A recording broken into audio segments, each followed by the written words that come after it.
नमस्कार. हस्तीस कोकणी किचनमध्ये तुमचं पुन्हा एकदा मनपूर्वक स्वागत. आज आपण करणार आहोत झटपट अशी अंड्याची बुर्जी. या अंड्याच्या बुर्जीमध्ये तुम्हाला कांदा, लसूण किंवा कोणत्याही टोमॅटो, मिरची, कोथिंबीर घालायची गरज लागत नाही. अगदी झटपट होते. बघूया तर कशी करायची.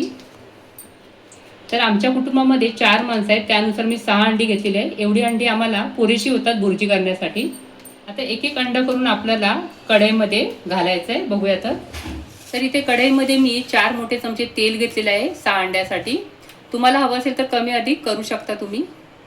आता यामध्ये अंडी फोडून घालूया.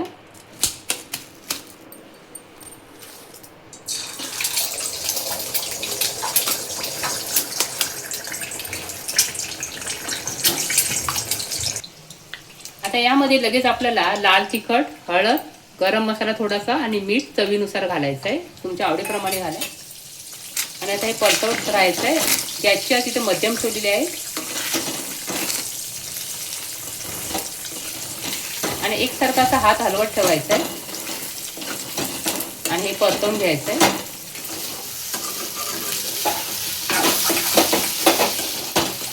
तर अंड्याचा आतील असलेलं पाणी सुकेपर्यंत आपल्याला हे परतवत राहायचं आहे. कोरडी अशी आपल्याला ही बुर्जी करायची आहे. तर बघा इथे मोकळी अगदी आपली अंड्याची बुर्जी झालेली आहे. अशी कोरडी होईपर्यंत आपल्याला ही परतवत राहायची आहे. आता झालेली आहे. आता काढून घेऊया आपण. अगदी झटपट अशी ही बुर्जी होते. चवीला देखील छान लागते. एकदा नक्की तुम्ही करून बघा. तर आज तुम्ही पाहिली अंड्याची झटपट अशी बुर्जी. आवडली असेल तर लाईक, शेअर आणि सबस्क्राईब करायला विसरू नका. धन्यवाद.